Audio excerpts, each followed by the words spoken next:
As Rob Ainsley's music fades, I welcome you to another episode of the Cycling Europe podcast. My name is Andrew Sykes. Now, about 8 years ago, back in 2014, I had the opportunity of visiting the Brompton bicycle factory in West London.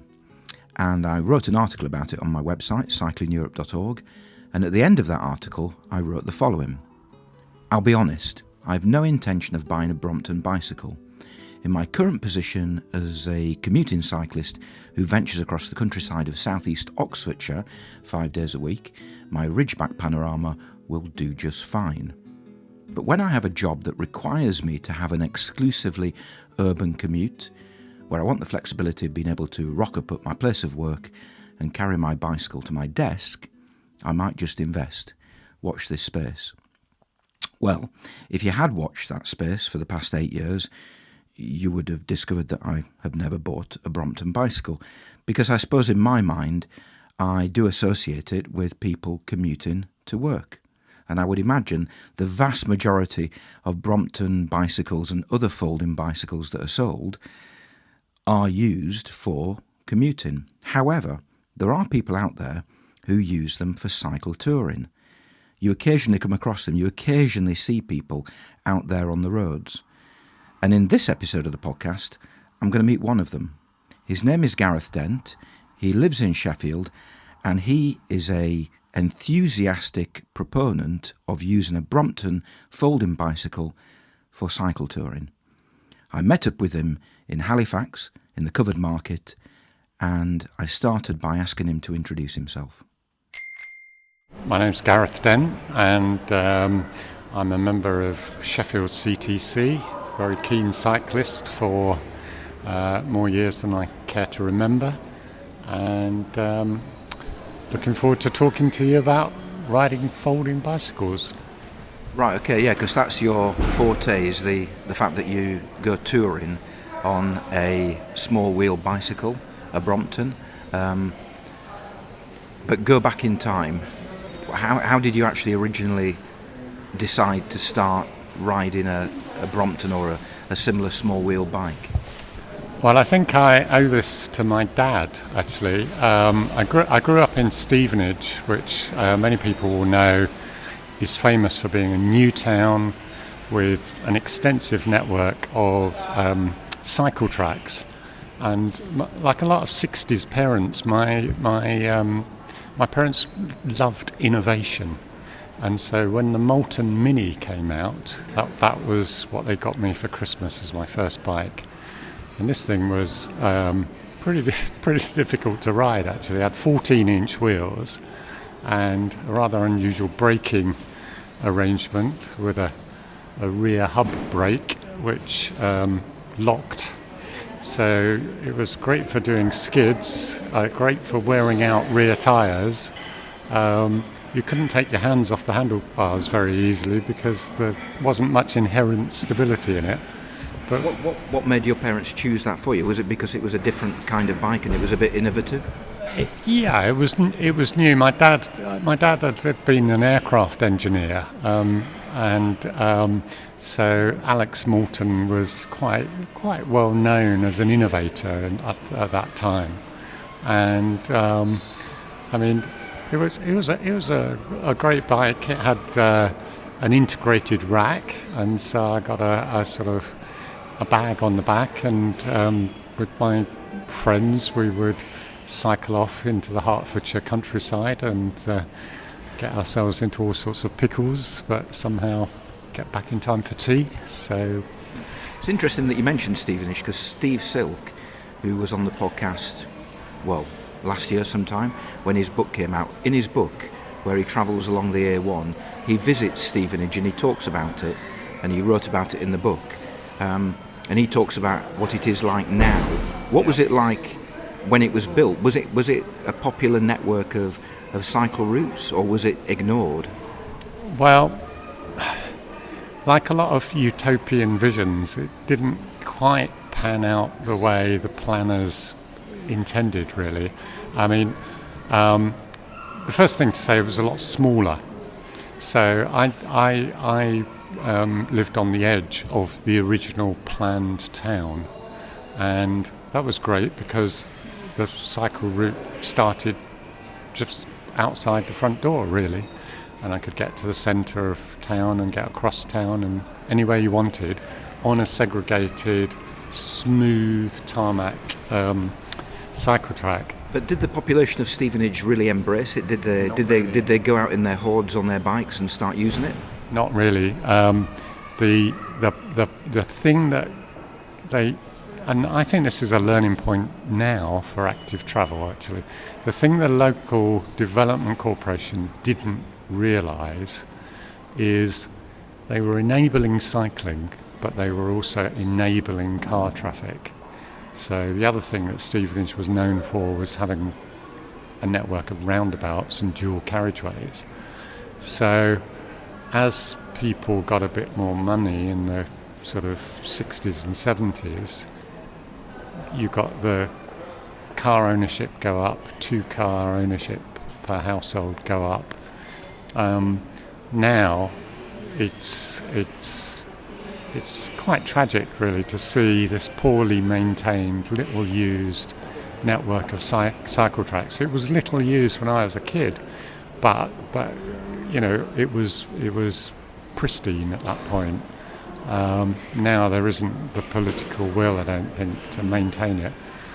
And although it was a sort of utopian plan, with the 1980s came the need for it to grow, and many of the outlying estates that have been built round it haven't got the same sort of provision whatsoever. So it's disconnected from a lot of people's houses now. So I think the take-out message for me for active travel is it's not enough to enable cycling. You have got to discourage car use, otherwise you're on a hiding to nothing. So there's you, perhaps by yourself, on these new cycle routes in Stevenage back in the 70s, 60s, 70s? Late 60s, early 70s. I mean, not by myself, because kids, you know, I mean, we all had bikes and we all used those cycle tracks, but they weren't really used for what they were intended for, which was people getting to and from work. So how did it then develop into you deciding, you know, in later life, to get yourself another small wheel bike? I'm presuming you haven't still got the Moulton from the late 60s and 70s. So how did it come back into your life over the last 15-20 years? Well, I think my trajectory is very familiar to a lot of people. I moved from the Moulton to a standard racing bike, and then got interested in other things. But in 2008, I got a job in Barnsley, and I was determined not to drive. I tried that once or twice and thought... Probably worth pointing out that you live in Sheffield, yeah? Yes, yeah. So it's about 16 mile one way. So I decided that I would do a mixture of rail and cycle commuting, and looked around and bought a bike Friday Ticket. It's a folding bike, 16-inch wheels, and very good, comfortable ride, derailleur gears. I was very happy with it, and I got it on the basis that I could fold it up if there was ever a problem getting on the train. What I subsequently learned was that Northern Rail really are exemplars in terms of bikes on trains. You know, compared to everyone else, they are so easygoing that there wasn't really a problem. So I probably could have got away with a standard bike, but got the ticket, started riding it, and then saw an advert for a thing called the Folding Bike Challenge in 2009. In September 2009, it was a London to Paris supported trip. I thought, yeah, I'll give that a go. That sounds like fun. So we all met up at Waterloo Station, and It didn't start too well for me, I've got to say, because cycling through Surrey, I managed to have an accident, which was probably down to being slightly over-enthusiastic, let's put it that way. Going at about 25 miles an hour through a Surrey village, a woman in her front garden waved, the person in front of me waved, and then promptly fell off. And I went straight over the top of them, totalling the ticket. But fortunately for me, I wasn't sufficiently hurt that I couldn't carry on. And the organisers had a spare Brompton, which they lent to me for the rest of the trip. So anyway, we arrive in Paris, 40 of us, great time, bar that one incident. And made friends with a number of people on the ride, and at the end of it we said we should do something like this again. So the following September, largely at the instigation of John, who lives in Leeds, we decided to do the coast to coast.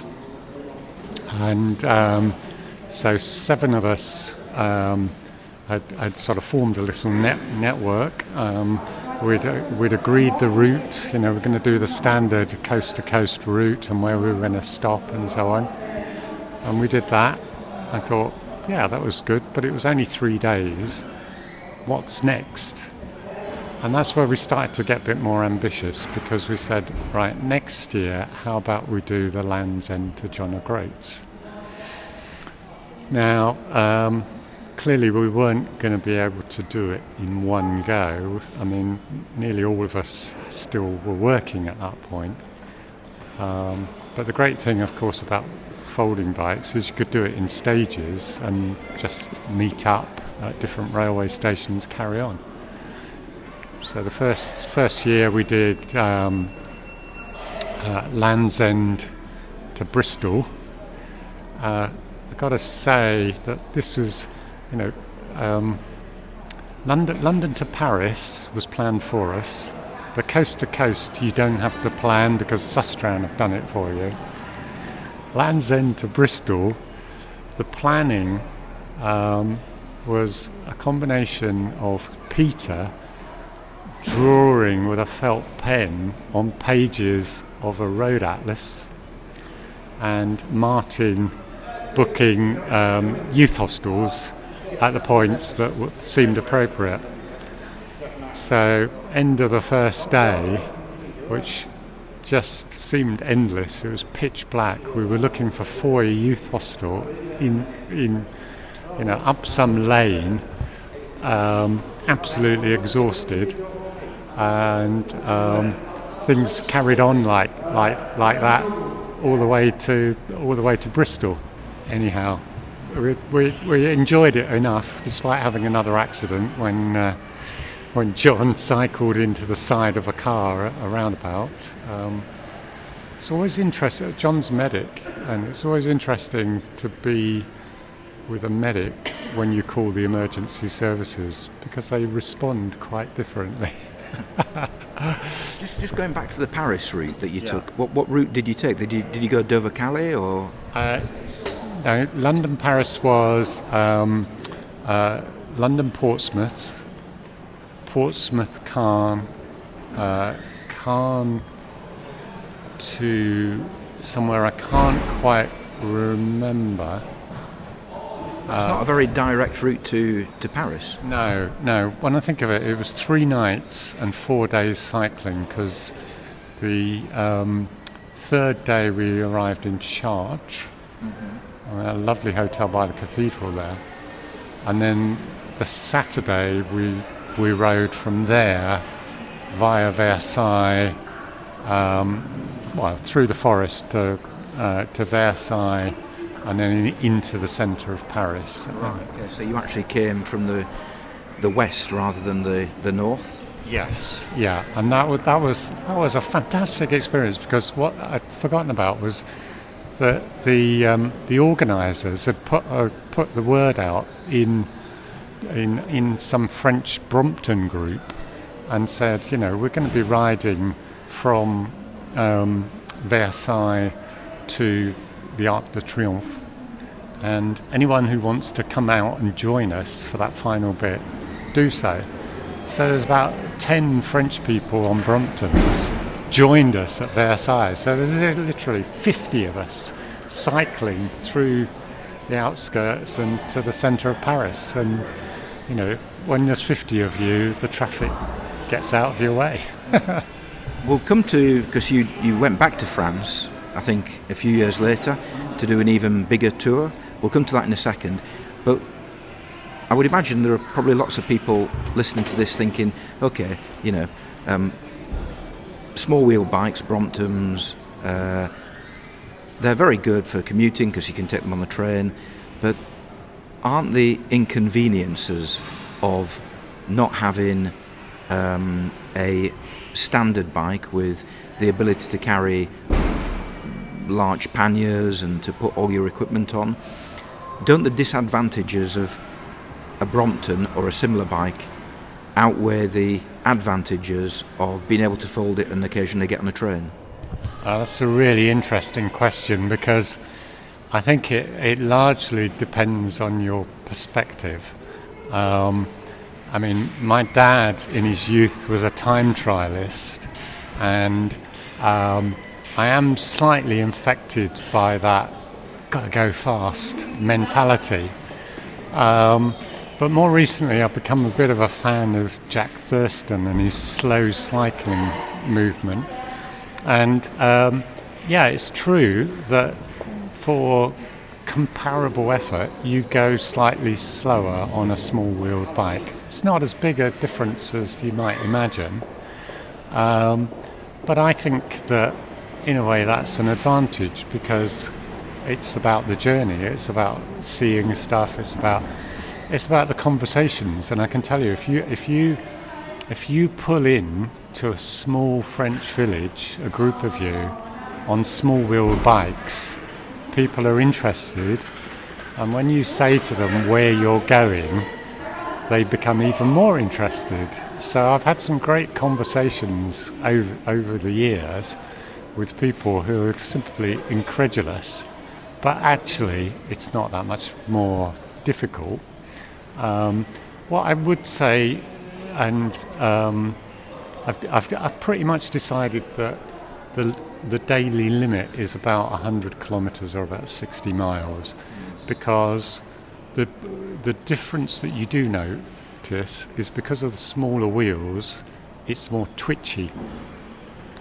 And so there is a sort of a mental effort which is greater on a small wheel bike of keeping the thing going in a straight line. Yeah, that's interesting, because I mean we're sitting here in the middle of Halifax, and your Brompton is just to our left, or my left, and the thing that strikes you first, apart from obviously its unique design, is the width of the handlebars, which are extremely narrow compared to certainly my touring bike, where I would say my touring bike is at least 50% wider than what I can see here, and that must make it quite difficult, as you say, to keep in a straight line.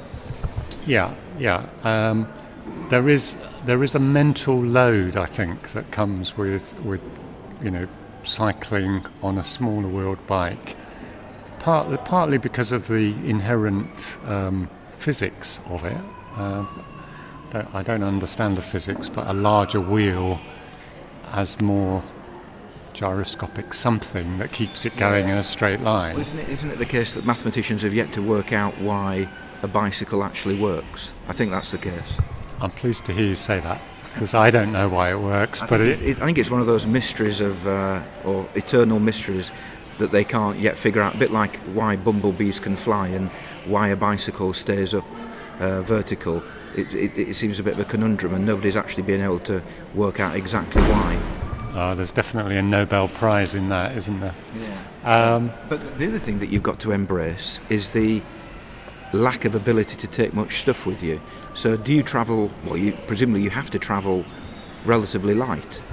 Yes, and this is this is something that amongst the group of us I have a bit of a reputation for, because I'm a great fan of kitchen scales and weighing things on kitchen scales. So the way that I've worked it out, I think that with a bag you can survive for pretty much any period of time on 5 kilograms. Now, unlike your touring, we don't camp. So we've done youth hostels, we've done B&Bs and hotels.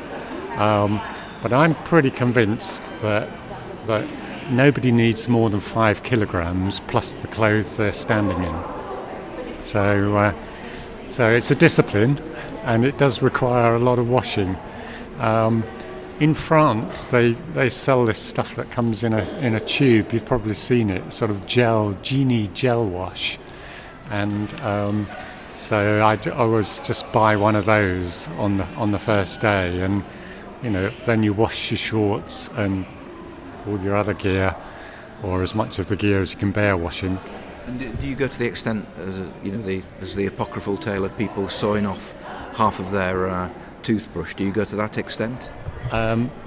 Not quite, but I have replaced the bottom bracket on my Brompton with a sort of aftermarket one, which was about 40 grams lighter. So it's a bit obsessive. Have Brompton or the other manufacturers of small-wheeled bicycles, have they created versions which are more suitable for cycle touring? I think the thing about Brompton is it's a pretty standard design. They do two variants. The standard model, which is basically all steel, and then the one I've got is the lighter version, which has got a titanium rear triangle and rear forks and front forks, and that is a bit lighter. Bike Friday and Dahon, to mention other manufacturers, do a variety, and they have 16-inch wheel variety and 20-inch wheel varieties. So, but with the Brompton, you're pretty much down to sort of working it out for yourself from a standard model. And how easy is it to fix the panniers onto a Brompton? Well, the best way I found is to use a front carrier, because that puts the weight, the 5 kilograms, on the front of the bike, and improves the handling quite a bit. So it dampens. Again, I don't know the physics, but it dampens the twitchiness. So I've got a bag that goes on the front, which is just a standard large commuting bag, really. And then I've got one of those Apidura saddle bags, and if I'm going on a longer trip, like the one I did with my wife to Barcelona, I put all the spares in the bag on the back, but I don't always feel the need for the bag on the back. Okay, interesting. Now, you've talked about going that initial route from London to Paris via Caen. Then you did the coast to coast. You've done Land's End to John O'Groats. But then you decided with your friends to embark on the route of the 1903 Tour de France. Now, how did this... That's quite a challenge. So who first came up with this idea? From memory, I think that was Alan. And I think it's fairly clear to me what prompted it, because we did the third week of the Land's End to John O'Groats to Glasgow in the September, and we had some pretty rough weather, and so we decided oh, we won't do the fourth final stretch to John O'Groats in September. It's too late in the year. It made sense for us, but we didn't really want to be up in the north of Scotland that late in the year. So we did that section in May and had some pretty character-forming weather as well. So there was a discussion at the end, as I remember it, which was, this is great, but can't we go somewhere warmer? I feel your pain. I took the bike to Scotland for the first time in 2014, because and it was August, in preparation for cycling in Norway in 2015, because I wanted to cycle in that kind of environment, see what it was like. And in August of 2014, Scotland threw weather at me that I never once experienced when I was in even the most northern parts of Norway. It can be brutal at any time of the year. Brutal, and somebody who was not used to the Highlands, you're a long way away from help if you get into trouble. I mean, I remember passing a sign that said Altnahara 25 miles, and you didn't pass anything, nothing.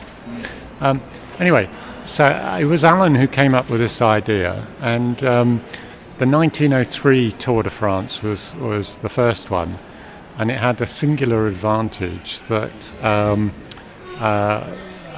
the promoter, whose name escapes me, that's it, yeah. He wanted something that would be a challenge, so newsworthy, but they didn't think at that point that the sort of technology then was capable of going up the mountains. So, well, yes, because they used to have those bikes that they flipped over to change gear. They used to get off the bike, unscrew the back wheel, turn it round, so they had a different gear. Yeah, so it's a genuine Tour de France. I mean, more recent editions, you've looked at it and you've thought, well, that's a set of stage races, but it's hardly what you'd call a tour. So the 1903 Tour had ridiculous length stages. The first two went from Paris to Lyon, from Lyon to Marseille, and then from Marseille across, and eventually you end up in Nantes, and the final stage was from Nantes back to Paris. Yeah, and I think it's worth bearing in mind that back in 1903, it was more like modern day Audax riding, whereby you needed to support yourself, you needed to sort out your accommodation. It really was a test of endurance, but not just cycling endurance, but endurance for existing over a lengthy period and distance. Yeah, exactly that. So we obviously weren't going to do those sorts of stages, so the plan was in 2016 we were going to ride from Paris to Montélimar over a week, and then sort of life got in the way for me. My wife was unfortunately ill, so I had to sit out that year. But the following year I rejoined the group in Montélimar, and we cycled we cycled to Toulouse, but we didn't quite go into Marseille. We'd looked at the route and thought, actually, the road network has developed, the traffic has developed since 1903, and threading our way into Marseille only to thread your way back out again. To what extent can you follow the exact route? Is it available, the exact route, or is it just a fairly vague line on a large-scale map? It's a fairly vague line on a large-scale map, and as you were saying, the discipline and so on wasn't quite there. So whether any of the riders actually followed that vague route, or whether they were sort of deviating from it. Were the rules back then that you had to follow a route, or was it a case like with the modern day trans-European, trans-American routes. Basically, they give you waypoints that you've got to go to. Was that the approach back then? I think there was a published route, and there were secret control points. So sort of Lagrange's people could leap out at a crossroads and check you off a list. That would make the Tour de France far more interesting nowadays. It would, wouldn't it? It would. So we were working largely off a map in a newspaper, and obviously tweaking it to make it an enjoyable bike ride, or an enjoyable series of bike rides. So we stopped at Aix-en-Provence, so we went Montélimar down to Aix-en-Provence, across from there to Nîmes. That was an interesting day, threading our way into Nîmes in the middle of the rush hour. And then again, we were dealt some bad weather, and Météo France were actually saying, "Do not go out the next day." So we had a big discussion in the hotel restaurant in Nîmes about what we were going to do, and I've got to say that most of us decided we would get the train from Nîmes to Sète, have lunch, and then carry on from there, because the weather was due to be worse in the morning.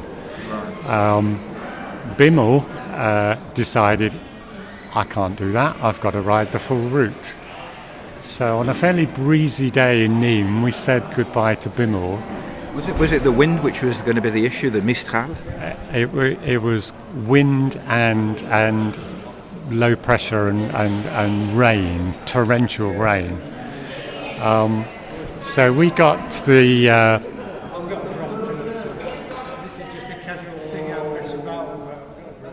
Now, at this point in our chat, you just heard him there, we were politely interrupted by a chap called Tony.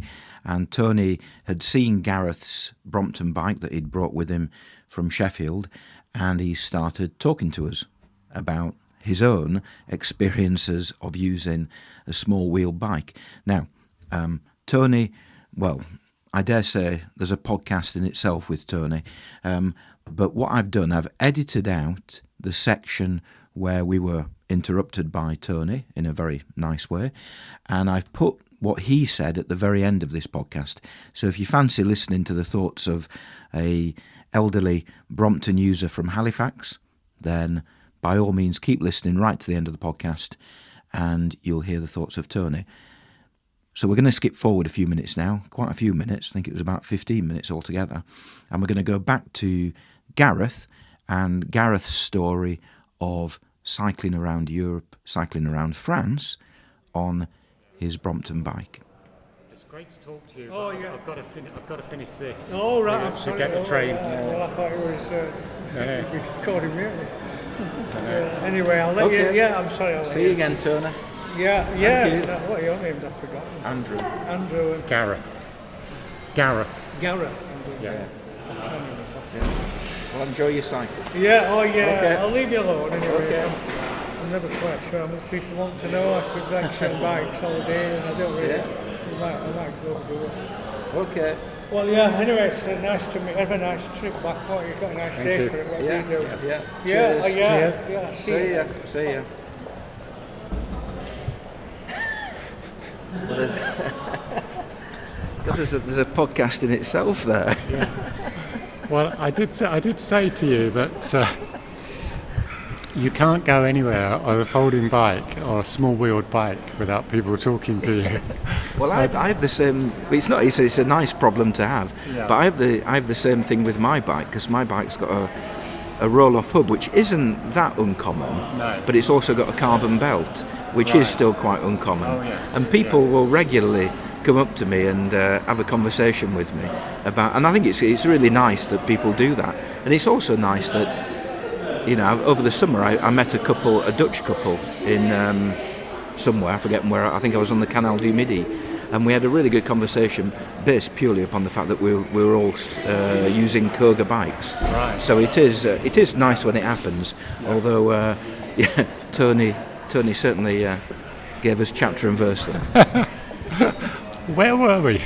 I think you were in Nîmes on the 1903 Tour de France, and you were experiencing really bad weather, and your friend decided to cycle, whereas you all got the train to Sète. That's right. Yes. Yeah. So we got the train to Sète and went to a really nice restaurant on La Pointe Courte.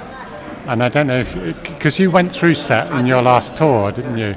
La Pointe Courte, which is it's a small. It's behind the railway station in Sète, and it's famous because Agnes Varda's first film was filmed there. So we went there, and we went to a little cafe restaurant, had a meal.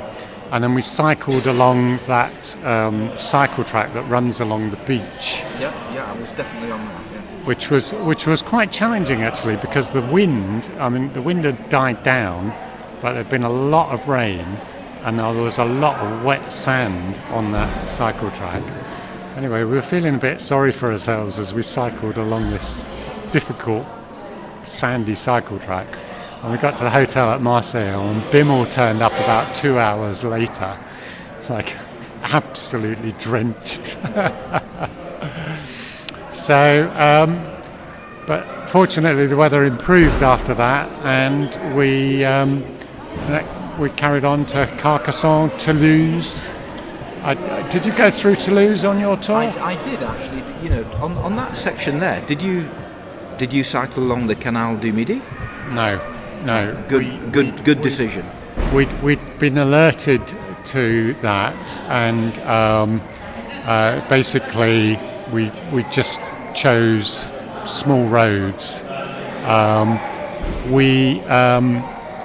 The following year we picked it up in Toulouse, and we did cycle from there to Bordeaux along. I forget what it's called. This Canal de la Garonne. That's it. Yeah. Which is completely different to the Canal du Midi. It's a fantastic route. The Canal du Midi. Oh no. Yeah. I mean, the only thing I'd say about that is that I didn't know if you found this, but after a while it gets a little bit monotonous. You know? No, I agree 100%, and that was certainly the case for me when I was cycling up the Rhine from Basel to Strasbourg, where you have this. You're actually following the Canal du Rhône, and it's pencil straight, and it's as boring as hell. Yeah. There's only so much. Oh, there's some nice water on the left-hand side. There's some nice trees on the right. But so. We from there we went Bordeaux,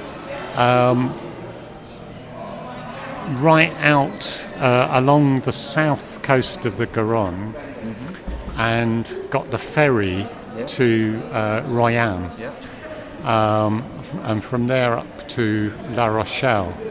And I think what I'd say about that is that, you know, that thing I was saying about slowing down and seeing places. I'd like you, I'd done a French degree, and I thought... I didn't do a French degree. Did you not? Oh, right. I'm a French teacher, but I'm a French teacher without a French degree.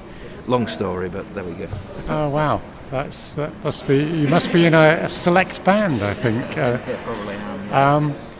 Yeah. So I thought I knew quite a bit about French history, but when you see the difference between Royan and La Rochelle and realise that they were both what the French called pockets, but the commanders of those two a pocket was an area of Nazi occupation that was left until the 8th of May, 45. So both Royan and La Rochelle were occupied by the Nazis and were left by the Allies as they headed through France to Paris and then on to Berlin. In La Rochelle, the commander did a deal with the Allies, which meant that the town didn't get bombed. And in Royan, the commander stuck two fingers up at the Allies, and so Royan is a glorious mix of 50s and 60s concrete, and La Rochelle looks like pre-revolution France. Yeah, and there's a really sad story about Royan, and that's the fact that when they did bomb it, the message didn't get through to the local population that they were about to bomb it, and the Allies thought that it had been evacuated of its civilian population, but it hadn't. So I think there were about 400 civilians killed when they did actually bomb it, because this message to evacuate hadn't got through, or there was a mix-up in communication. So it's actually a really sad story. Yeah. I think the people in Royan, I remember reading a notice outside the modern cathedral, the rebuilt cathedral, which is a ugly building to say the least, and it refers to it as an inutile, a useless bombing, because it's not as clear cut as you like to think that a lot of the bombing that did take place was for the greater good, but in that particular case it was a cock-up of monumental proportions. Yeah, one of the things that I hadn't fully appreciated until that point was, of course, the British deaths in the Second World War occurred. A lot of them occurred right at the very start with the Blitz, and as the air defences got better, the death rate went down. Whereas in France, it was towards the end of the war and I remember. So that was the stage up towards Nantes, and John couldn't join us that year. He had some health issues, and so Alan and I said, well, next year we'll do it again, and we'll the three of us, so that you can fill in that gap. And we went a different way that time. We went sort of more inland, so from Bordeaux up towards Pons, and then across to La Rochelle that way. And what I'd say about that was we'd learnt our lesson about crossing French rivers, because I don't know how you went across the Charente, but on the first occasion we went across on what was a dual carriageway that felt a bit like a motorway, and the bridge was just horrendous. It was just this huge great slope. You're up exposed in the wind, and then you dropped down towards Rochefort with yes, I know that. Yes, but you missed the trick there, because there is a transporter bridge, like they have in Middlesbrough, or like they have in. There's not many of them left. There's one in Newport as well in Wales, and there is a transporter bridge that crosses the Charente just next to that bridge. Because that's what I took when I crossed the Charente. So sorry to be the bearer of bad news, but you missed a real opportunity there for crossing the Charente in a really memorable way.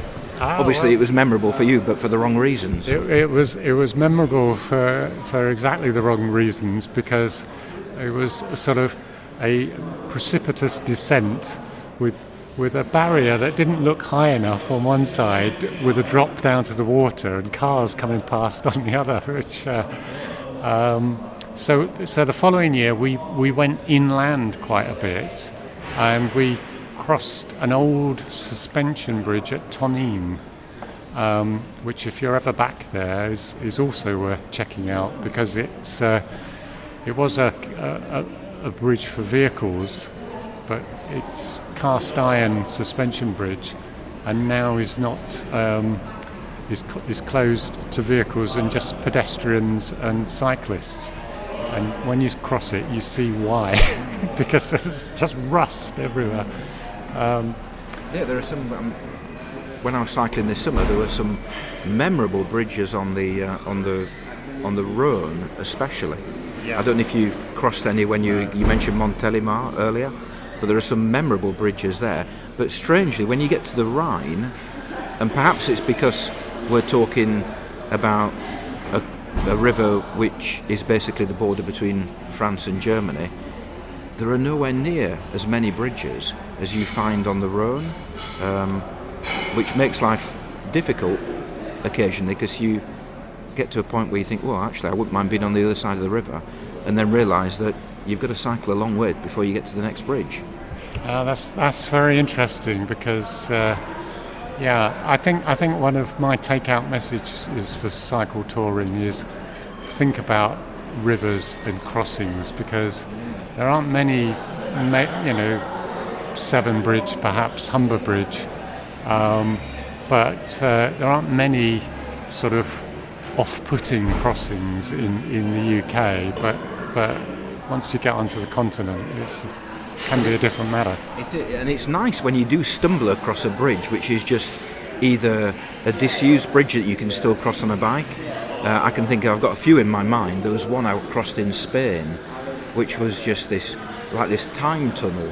It was a disused railway bridge, and you had to actually to access it was quite difficult, and you couldn't really cycle across, but pushing your bike along these rickety bits of wood on the that created the track where the trains used to go.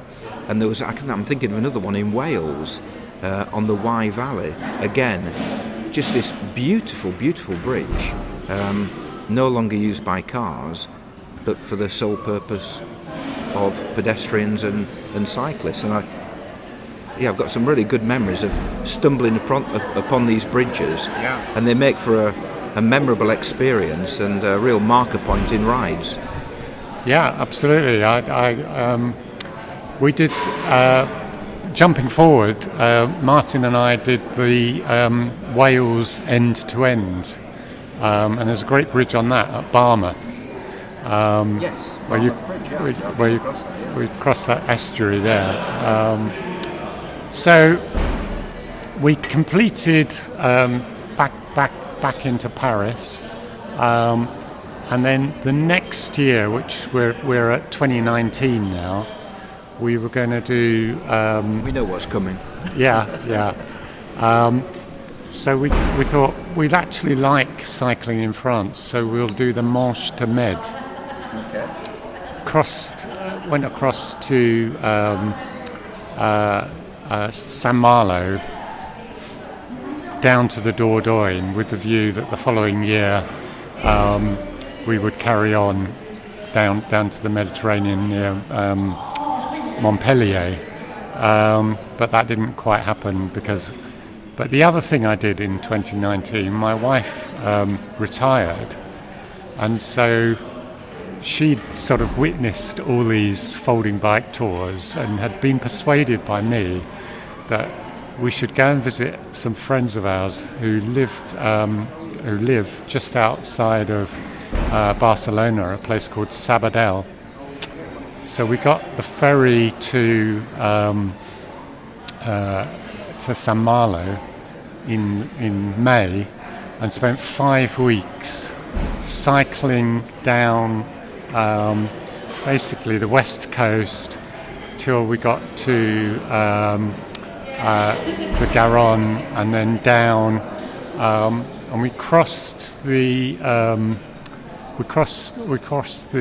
Pyrenees right on the coastline.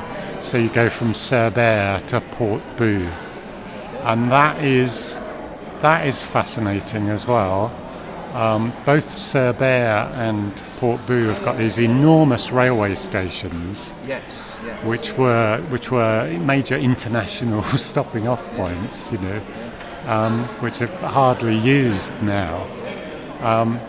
And you cycle over basically it's the foothills of the Pyrenees with the Mediterranean on one side, and there's all these memorials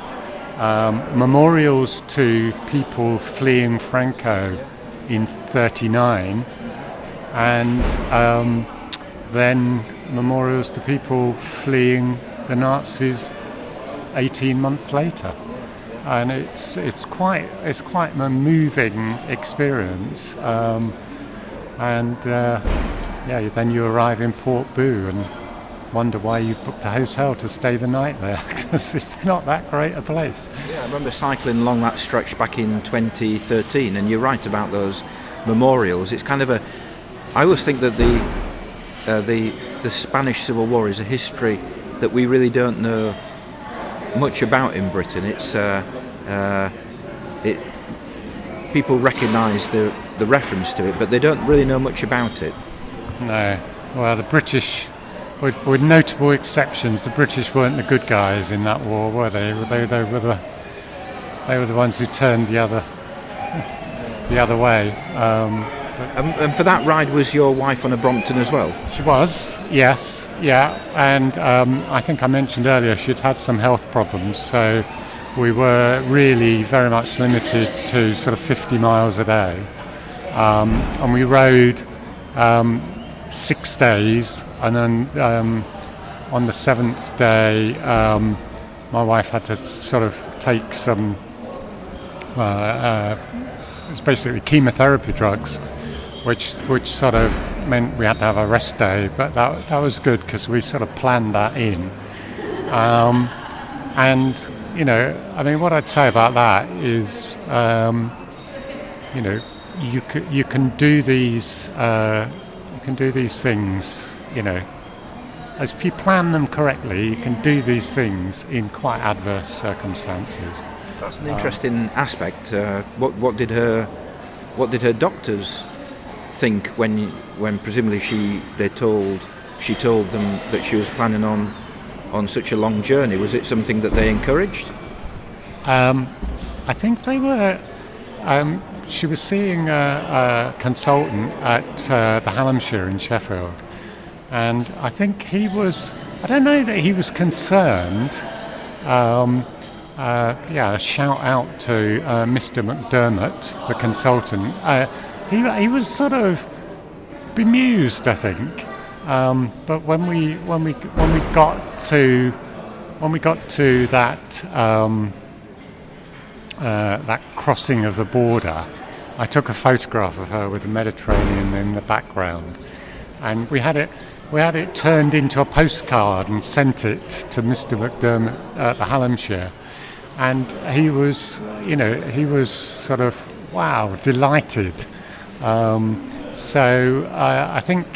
I hope we helped sort of change him from sort of slightly sceptical to actually, physical exercise is good for you within limits, and maybe just push on and keep on doing it. So, have you got any upcoming plans for future trips with the Brompton? Well, the folder we did a sort of fixed. This year I did the Welsh end to end with Martin, and we're now looking at doing a cross Wales. So there's a Sustrans route that runs from Fishguard to Shrewsbury, and we're thinking of doing that next year. We've also sort of in September we did a fixed base sort of touring weekend. So we got some rooms in a Premier Inn in Grantham and did day rides out, which of course saves you from carrying luggage. And we're thinking about doing some more of those as well. Anything on the continent? Well, there's that second half of the Manche de Med to do. When we'll get round to that, I'm not quite sure, but it's still there to do, definitely. No, I think it's interesting. I think you have set out there an inspirational tale for people who want to perhaps embark upon a tour with a Brompton, but have always kind of discounted it as something that probably isn't practical, but clearly it is something that is not just doable, but entirely feasible. Yeah, and do it today, don't put it off till tomorrow. Okay, thank you. I think it must be about pub opening time, because that banging door behind me, which presumably people listening to this can hear, I think is the pub door that opened at midday. So yeah, but that's probably a good time to end the chat. But thank you for taking the time to chat. Great to talk to you. Yeah. And thank you to Turner, wherever he is now, probably on his way home. Okay, thank you. Big thank you to Gareth for coming up to Halifax to record that conversation. If you want to get in contact with him, you can do so. He's on Twitter at Gareth_Dent. If you'd like to get in contact with me, you can do so across social media at Cycling Europe, or you can email podcast@cyclingeurope.org. If you'd like to be the focus of a future episode of the podcast, please do get in touch. Always interested in hearing from people who've done whatever on their bikes when it comes to cycle touring. And if you'd like to support the podcast, you can do so by visiting cyclingeurope.org/support. And if you choose to do that, thank you very much indeed. Now, to finish the podcast, we're going to go back to the market and we're going to listen to Tony. He was standing a little bit further away, so it wasn't always easy to pick up what he was saying. But hey, if you fancy listening to the thoughts of a Yorkshireman who is also a advocate of small wheel bikes, then Tony is the man for you. So thank you for listening. Thank you to Gareth. Thank you to Rob Ainsley for the music, as always. So take it away, Tony. I've got the Brompton. This is just a casual thing I mess about with. That's very expensive, isn't it? That might be more than mine. Might be about 700. Yeah, it's had good use though. It's about 6 or 7 years old now. So mine's a bit older. Actually. I'm just doing a recording about all the places I've been on it. Oh. Well, I was asking Ebden Bridge display in saddle shop recently because I once heard that you could get a folding SPD Shimano compatible. Oh yeah, see you later. You could get one where it has a folding pedal on one side when you buy them, haven't they? That's right. Yeah, but I saw years ago in the cycle magazine advertised a folding clipless pedal compatible with Shimano, which is what I use on all my other bikes. And I'd rather like one, but they've disappeared. You can see I've got clipless pedals on there. Well, at least it's the only bike I've got that doesn't have them, actually. Right. My Brompton doesn't have them. I just take an Allen key with me, and when I need to, I can just slip the pedal off. Yeah, because they need that one so they go flat, don't they? They go fit better in a box or a bag or something. It's just someone. How do you cope with the Calderdale Hills on your Brompton? Oh, well, I don't use it really much for that. I use it I use it mostly. I have a little car and it goes in boot. Right. And if I'm going to sort of like York or Leeds, I'll drive cars a few miles outside and cycling. I did it for York Rally once. Have you heard of Poppleton? Oh yeah. It's about 4 miles to Surrey York. I drove there where it's nice and plenty of places to park the car. I got me back to Brompton out and just rode into racing racecraft about on this Brompton. I don't use it a lot, but when I do use it, it's extremely handy. Yeah. Because you don't have to drive. You're not allowed in. There's lots of Yorks. If you don't know it, it's not easy to drive. And Leeds isn't brilliant, is it? They're always changing. So why are you not on your Brompton today? Oh well, I'm not really all that serious. I just get. I didn't really intend. I only live about 3 miles away. Right. I've come with that chat and run my team and we've walked down to town. It's not really. I do use it, but I use it mostly for serious things like getting into big cities, and I want to keep it in good condition for that because when I need it, it's very important, very useful. Yeah. That's really why I got it. I think you've got a Brook saddle as well. Yeah. It's basically a standard Brompton with a Brook saddle, clipless pedals, and I've put some bar ends on here to give me. It gives me a couple of hand positions. What's this metal this made out of? Do you know? Well, this it's steel, but it's got titanium forks and rear triangle. Some titanium in them. That puts the price up a bit. There's an electric one. Do you know that? Oh yeah, I've seen one at the Bridge railway station. The chap who worked in Leeds got off it when I was getting on the train. He got off one. I've heard mixed reviews of the electric Brompton actually. Like, have a front wheel motor. I'm not sure about that. But anyway, he got off. I thought he'd been doing it himself because I'd never seen one before. But apparently it's official. About £3,000 this it cost him. An electric one. It's got the battery in a bag on the front. And that is why I've heard mixed reviews because the battery is on the. There's the battery on this. It's on the front of the bike, as are the buttons to control the power. Oh yeah. So if you want to change the power setting, you've got to take your hand off the handlebars, reach right forward, and you know that's not great, is it? All right, it was. I don't know. I've never had one of them. I haven't got one, but not because I don't know about the price. I've got a number of bikes actually. Right. More serious road bikes for going out with other people. Yeah. Essential when they're going along like through Peak District and back, and you can't really do it on a little bike. This is about the cheapest thing I own actually. It's an old thing I bought at Algasson. But I never go more than about 3 miles from home on this because if it goes wrong, I can walk back. Yeah. Have a problem. I think everybody needs a bike they can lock up in town, don't they? And I don't worry about that either. I have an old mountain bike I've turned into a sort of a hybrid for serious shopping in town, and I'm not too frightened because it's not attractive to anybody else. It's actually quite an expensive now because I put Shimano and all sorts of parts on it, really good parts on it because I rebuilt it. And it's got carrier racks and all sorts, and I put Caradash bags on it as well, so it's worth. But nobody knows because it looks like an old-fashioned mountain bike with a bar end. So I was parking it up on outside the home appliances place in Skirk, little cooking and things. And I said, all right, I'll buy that lamppost. And I was thinking about, I didn't want to block the car park. And he started laughing. He says, "Oh, nobody will pinch that," and he was killing himself laughing because he thought it was funny. Really, that I was asking him about it. Why are you concerned about that old rubbish? So I'm not bothered about that though because it's good. You know, if you just as long as you put a cable on. I have it's there. That's not right. I have some more secure cables and things as well, but this isn't that. This gets more attention though than old mountain bike, which is probably worth more now than it was when I bought it actually. Well, I was just saying to Andrew, one of the things about riding small-wheeled bicycles is that people stop and talk, and you've proved me right. I've had 2 chaps talking to me in home field today, and really fast. He had Trek and all sorts of bikes that he's bought, and he was talking to me about them.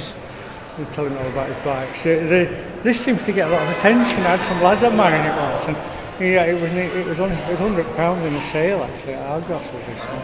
They're about 140 for something similar now, but it was but they don't have a carrier on now, which I sometimes put a bag on it. But I don't. It's not. Well, I just need a bit of exercise really. I've overdone it a bit this week already cycling, so I'm just making sure my legs still keep. You've got to keep moving, haven't you? Especially when you're an old age pensioner. Otherwise, everything seizes up. But it's definitely a case of use it or lose it. It hasn't even got SPD pedals on it. But I use them for the performance whenever I do anything.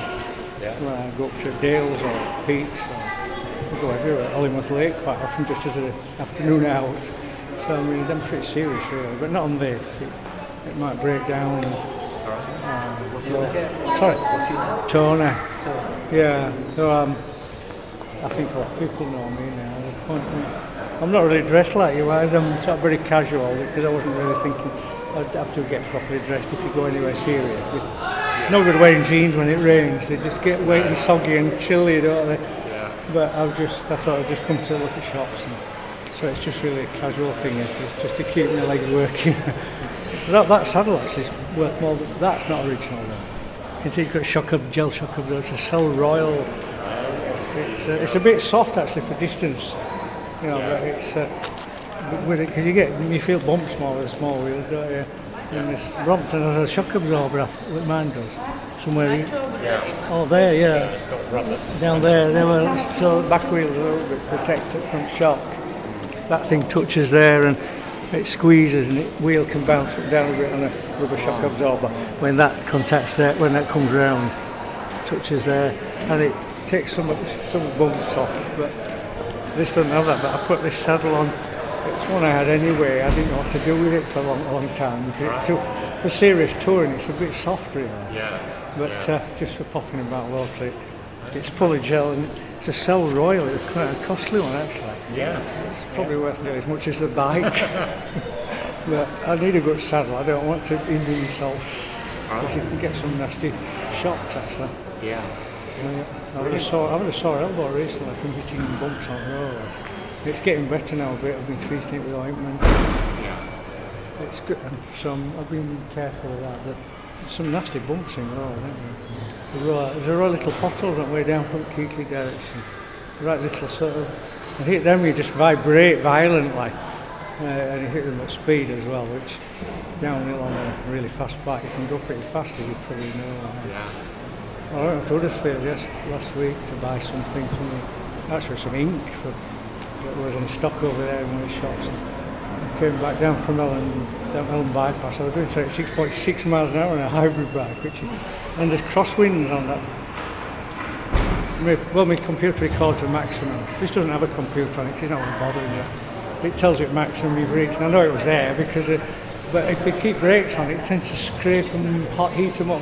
I just let brakes off and I was shooting it. I reached 36.6 on a hybrid one. A nice, it's only 3 years old, it's a good one. I like one. But you have to be very careful. You're doing that. In daytime with high visibility and lights flashing, and motorists tend to just go past you on the outside lane. You don't have a lot of problem with motorists really. They just see you and pass you. But there's crosswinds coming down there. You have to watch for them. You have to keep all the handlebars really firm, because they'll grab them out. You get a sudden belt. You come in here suddenly from the side, and at lightning 40 miles an hour, it can be quite alarming. Yeah, definitely. But I'm ready for them. But I want to advise Sunday. Well, I've been doing this since I was a little boy, so I'm a lifelong cyclist, so I've encountered everything you can, I think. Once the bug gets you, that's it, Yeah, isn't it, well, for life? I don't feel right unless I get out every day more or less. It's getting a bit of an addiction, I think. Yeah. You get a bit sort of down and fed up with on these wet days like we've had recently. I've stayed in and you get a bit fed up, bored. It's a lovely day today. Oh yeah, well I saw blue sky and I thought it doesn't matter what I do, I'm tired from this week because I've done some quite serious stuff. And I saw blue sky and I thought I can't stop in. I don't know how many more of these we'll get this year. It is autumn. Yeah. Days like this get rarer, don't they? Anyway, I don't know. It's a nice bike, isn't it? Yeah. I thought it was all titanium because of colour. No. I think they make one now. I think Brompton have just introduced an all titanium with. Yeah, they did. They've had one with more titanium in them. I've seen them in brochures over the years. That's titanium fork, so it could be worth more than mine. If you comparable prices for whatever you adjust for inflation, I'm sure that would be worth more. But mine was about 700. So it's a steel one, but it's not cheap, is it? No. There's a lot of the only place I know that deals in them is Hebden Bridge shop. The old blazing saddle in Hebden Bridge. They're dealers who deal in them. If you get, I don't know many shops because there's a lot of parts on Brompton that seem exclusive to Brompton. And this has got standard Shimano parts on it, and you can quite easily get new parts. But Brompton have some sort of purpose-made parts that you don't see on other bikes, I've found. So, but that Hebden Bridge shop can get them. I won't count on me too cheap, but you can get. You need spares if you do a lot. I don't know. Do you do a lot of mileage on this? On long tours, I always take some spares with me. Yeah. Because you're not going to be able to find them today actually because I'm just I didn't really intend. Oh, well, I'm only in town. If anything goes wrong, I can walk back home. It's only 3 miles. I've walked down with that other that chap I was with in a ride. I've walked down with him. I've met him and I walked all the way. So I'm not worried about walking 3 miles. But if I go any distance on a serious trip, I've got a whole bag on the back or panniers. I've got lots of spare parts and spare tubes, a chain splitting tool, everything really. Like a portable workshop almost with me, because I've got big distance. I've encountered a lot of problems and you need to be ready for them. It's inevitable, isn't it? Yeah. But, I mean, I always buy the best tyres that I can possibly buy because I just don't want. They're Schwalbe, aren't they? Yeah. Marathon, they're good ones. Yeah. Very good puncture resistance now. They're very good at them. Yeah. So you should be alright. Not cheap if you buy any more, but they're top class tyres of them. Enjoy your. Well, I've been interviewed before about bikes anyway. Nice to meet you anyway. But is that what I did? You wouldn't have that when you bought it, would it? Yeah, you can specify Brooks. You can now, yeah. Oh yes, of course you can. I've got a brochure. I forgot. Yes, you can specify Brooks. I thought you might be someone like these old timers I know, been at all life, who swear by Brooks and they've got a collection of them. And they move them from one bike to another when they wear them out because they break them in and you have to do a fair bit of mileage to get them to fit your shape properly. So you've got to get them polished. There's something is proof hide or something. There's a material, and you've got to keep them dry when it's raining. You have to look after them. But they have got a name for being good. And I've never really got around to using them, but a lot of the people I cycle with do. They're really comfortable. Yeah, they are, I know. I've just got some that are okay. I have no problem because I've managed to find what sort of saddle to suit. Langsett. Is that Langsett, the place Langsett? It's Langsett Cycles in Sheffield. That's where I'm from. I've worked in Sheffield in my earlier days and studied as well. Right. I learned my engineering skills in Sheffield. It's British Steel actually. Yeah. If you've heard of British Steel, although there's nothing much left in there. But we went to a place called Langsett for breakfast once on a trip to Glossop. Yeah, there's a lovely cafe there. We went across Peaks to Glossop over Snake Pass and over Home Moss, which is quite a climb. There's a few climbs in Peak. And we stopped at Langsett at a cafe one night. Yeah, Bankview Cafe at Langsett. Yeah, I remember that. Sheffield's not far away, is it? I know Sheffield very well actually. So I worked there for a little while. And I studied there as well. I'm an engineer. I haven't done it for a long time. I sort of drifted into administration for a long time. But I still dismantle bikes and rebuild them if I have to. Yeah. But I wouldn't advise, since it's important to be safe, I wouldn't advise you do anything you don't feel confident on the bike because you'll pay for it when you're out on the road if anything breaks, because you can make some terrible mistakes. And find a good place to maintain it as well, I would advise if you know anywhere. Great to talk to you. Going back to Sheffield. I'm going to cycle to Huddersfield and then get a train from Huddersfield. I've been on that route myself, go through Barnsley now, don't you? I've been on that quite a few times. So you're not living around here, so I can't recommend local dealers because you can't come from Sheffield with your bike off there. Yeah. You just have to find some of these. You find some really dedicated sort of cycle dealers. You have a little shop and it's sort of not all that glamorous. Like some of the big glamorous ones, I don't know about them. They'll sell you a very expensive bike, but their after sales is just kind of a duty that they don't seem very keen to. Some of these, you get some really dedicated lifelong cyclists in these little shops. You get to know them, which are which. I don't know, I can't tell you about Sheffield, I don't know bike shops. Anyway. Great to talk to you. Good luck with your cycle dealers, basically. But you need them maintained properly, you really do. Especially when you come down on bypass like I do. You probably don't know it on bypass if you're not around here. You go up to the motorway in Huddersfield by road, and the dual carriageway goes round Ellen, and it climbs up to the motorway, and it's a descent on the motorway, a long descent on the dual carriageway.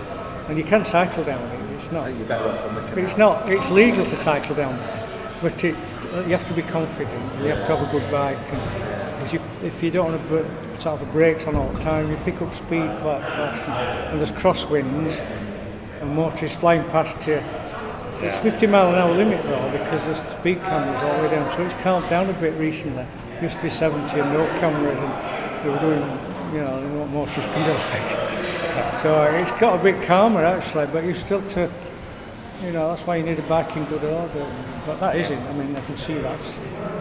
But you need to keep them in good order. If you use them a lot, they do wear very quickly. The chains wear out quickly if you use them a lot. I get through. I've got a hybrid about 3 years old, and I'm on the 6th chain and cassette now. And I like it so much. I've done 1,000 miles on it in 3 years. I'm wearing out. I recently replaced the cassette, and cassettes have back part. You usually to replace a chain and cassette. There's a specified amount of wear on a chain before it's recommended. They measure the chain gets longer as it wears because the pins get loose, and when it gets to a certain percentage longer, there's a lot of opinion about this, so I don't like to quote a number, but I use about 0.75% extra length on chain. I use gauges to measure it. I use 0.75%. There's all sorts of techniques. Fellas write expensive cassettes on the Tour de France style bike. They'll have several chains because the chain wears the cassette out, and they'll keep rotating and changing all the time. So they never have a chain that's very long, so the cassette lasts a lot longer because they can cost hundreds on one of those expensive road bikes that they use in international tours. Whereas this will probably cost about £20 with this one, so it's not too important. But when they cost 200. So anyway, I don't want to enjoy your cycle. Yeah, I don't want to pester you, but some of that might be handy to know. Cheers. They have all sorts of techniques, but when that gets to 0.75% longer than a new chain, I'll change the chain in the cassette. If you just change the chain, it really jumps then when you press on the pedal. Because they wear to the same shape, the teeth, they wear together to them. The front one usually lasts a lot longer. The rear one and the chain seem to wear together. Usually got to do them. It's great to talk to you. Oh, I've got to finish this. Oh, right. To get the train. Well, I thought it was recording me. Anyway, I'll let you. Yeah, I'm sorry. See you again, Turner. Yeah. What are your names? I've forgotten. Andrew and Gareth. Andrew. Yeah. Well, enjoy your cycle. Yeah. Okay. I'll leave you alone anyway. Okay. I'm never quite sure how much people want to know. I could lecture on bikes all day, and I don't really. I might go do it. Okay. Well, anyway, it's nice to meet. Have a nice trip back home. You've got a nice day for it. What do you do? Cheers. See ya.